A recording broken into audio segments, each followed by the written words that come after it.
Szanowni Państwo, drugi etap konkursu imienia Ady Sari, a z nami Kacper Kostrzewski, polski baryton. Dzień dobry. Dzień dobry. To jest Pana pierwszy udział w tym konkursie. Tak, jest to mój pierwszy udział. Jak się Pan o tym konkursie dowiedział? Co sprawiło, że chciał Pan w nim wziąć udział? No, o konkursie już słyszałem wcześniej. Koledzy z Akademii też tutaj zdawali, śpiewali na tym konkursie, więc był to zawsze jakiś taki cel do osiągnięcia, żeby się zakwalifikować. No, teraz wydaje mi się, że dopiero jestem na poziomie, że właśnie udało się tutaj być. No i cieszę się bardzo z tego powodu. Jest Pan, nie tylko zakwalifikował się Pan do konkursu, ale już do drugiego etapu. Tak, to już w ogóle sukces. No właśnie. Czym różni się występowanie w pierwszym etapie od występowania w drugim, zwłaszcza że kiedy się już wie, no, że się jest na tyle dobrym, żeby zajść dalej? Pierwszy etap, no to jest takie pierwsze pokazanie się przed jury, bo nagrań, z tego co wiem, nie słuchało całe jury, tylko pani Walewska i jeszcze jedna osoba, więc zaprezentowanie się przed całym gronem jury, to już jest jest lekki stresik, ale wydaje mi się, że atmosfera jest na tyle tutaj sympatyczna, że nie czuć tak bardzo tego, żeby się człowiek musiał stresować. No a drugi etap, no to już jest takie poważna sprawa, bo no już jury wybiera, czego chce posłuchać, więc można podejrzewać, na co będzie chciało zwracać uwagę, że już ten repertuar jest taki doprecyzowany, nie można samemu wybrać, no i tutaj bardziej taki stresik, żeby pokazać wszystko to, na co jury może chcieć zwrócić uwagę. A ten stresik sprawia, że jest Pan bardziej zdenerwowany podczas drugiego etapu, mniej? Ogólnie to... No bo jest Pan też doceniony jednak. Tak, jestem doceniony, ale szczerze to stresowałem się przed wejściem na estradę, ale jak już zacznie się śpiewać, to już wszystko potem leci i właśnie ten stres schodzi, można się zacząć bawić tą muzyką. No. Od czego Pan zaczął dzisiejszy występ? Dzisiaj zacząłem od arii Wolframa z Tannhäusera Wagnera.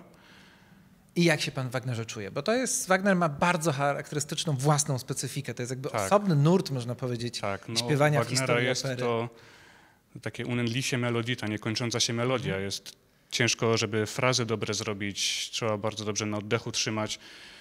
Było to troszkę ryzykowne, żeby brać to na pierwszy utwór, ale wydaje mi się, że podołałem wyzwaniu. Też chciałem właśnie tak zacząć spokojniej od czegoś pięknego. Wagner to też niemiecki. Jak się Pan w tym języku czuje? Tak.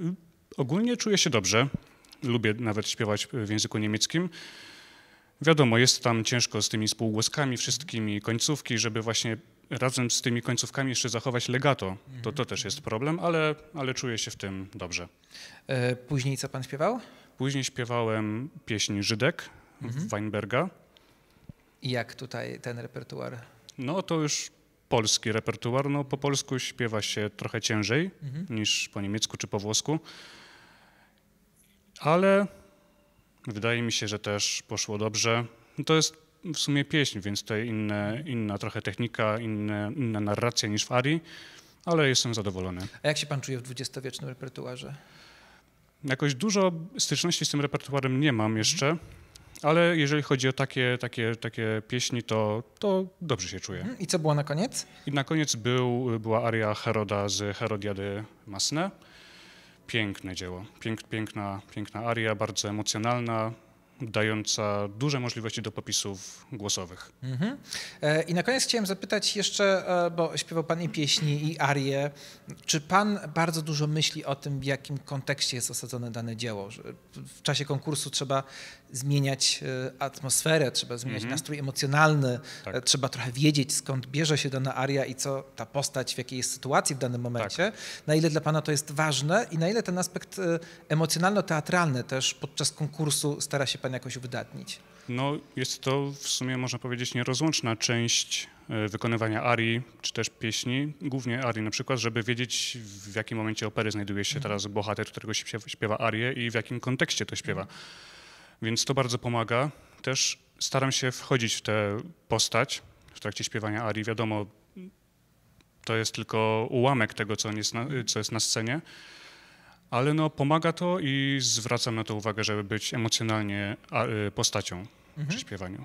Bardzo w takim razie dziękujemy i życzymy powodzenia. Dziękuję bardzo. Dziękuję.